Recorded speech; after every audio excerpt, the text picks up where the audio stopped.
All right, let's get into it.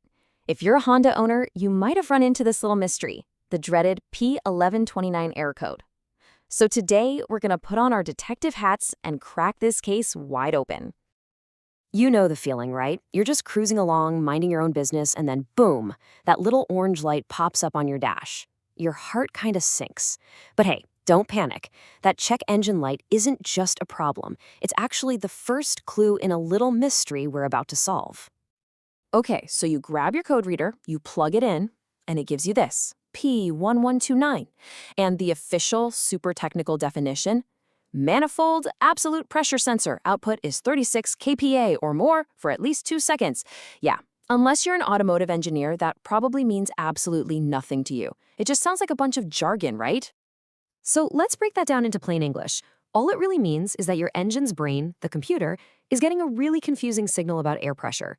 It's seeing a number that's way too high, and it's staying high for a couple of seconds. The computer's like, whoa, hold on, that's not right. And it flips on the check engine light to tell you, hey, something's up. So to really get to the bottom of this, we need to introduce the main character in our little drama, and that is the manifold absolute pressure sensor, or as we'll call it, the MAP sensor. Okay, so what does this MAP sensor actually do? Well, its job is super important.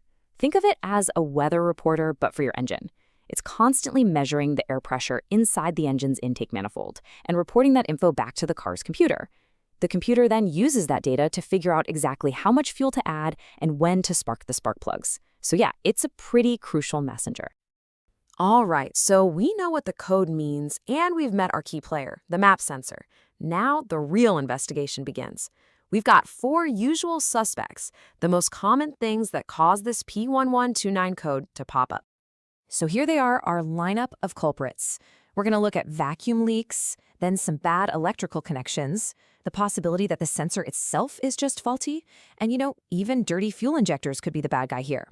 This is our game plan for tracking down the problem. First up, suspect number 1, vacuum leaks. This is by far the most common cause. See, your engine is supposed to be a tightly sealed system. When there's a leak, extra air that the engine isn't expecting sneaks in. That totally messes with the air pressure and throws the MAP sensor's readings way off. So where does this phantom air come from? Well, it could be a bunch of things. Maybe some old seals have gone bad, you could have tiny little cracks in the intake manifold, or it could be something really simple, like a vacuum hose that just popped off or got loose. Okay, on to suspect number 2, poor connections.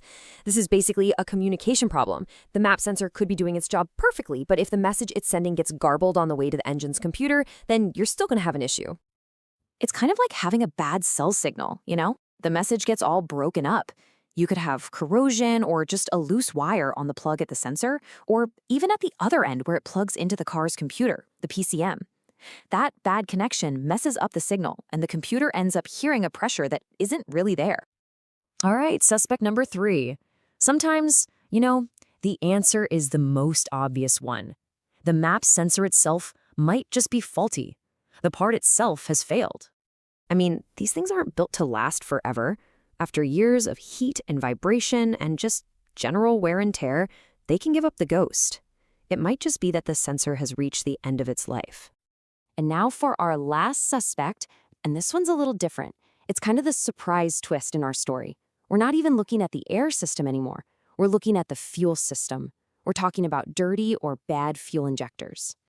So what happens is, over time, these injectors can get clogged up with gunk, or they can just wear out. And if they're not spraying the right amount of fuel into the engine, that messes up the whole air-fuel recipe. And that disruption can, believe it or not, indirectly affect the pressure that the MAP sensor reads. Tricky, right? Okay, so we've got our 4 suspects lined up. The question is, how do you figure out which one is the actual culprit? Well, a good mechanic doesn't just guess. They follow a very specific, logical process to nail down the real problem. And here's how they do it. This is the smart way to diagnose the problem.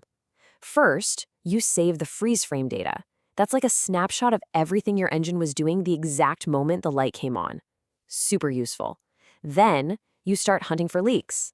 If you don't find any, you move on to checking all the wiring and connections. And only then, if you've ruled everything else out, do you even think about replacing the sensor. And why is this order so important? Because it saves you a ton of time and money. You check the easy, cheap stuff first, like a loose hose or a dirty connector. You don't want to shell out for a new sensor only to find out it was a $5 vacuum cap that was the problem all along. It's about working smart. So, what's the big takeaway here? That check engine light. It doesn't have to be this scary thing. Really, think of it as your car trying to communicate with you. It's handing you the first clue to a puzzle.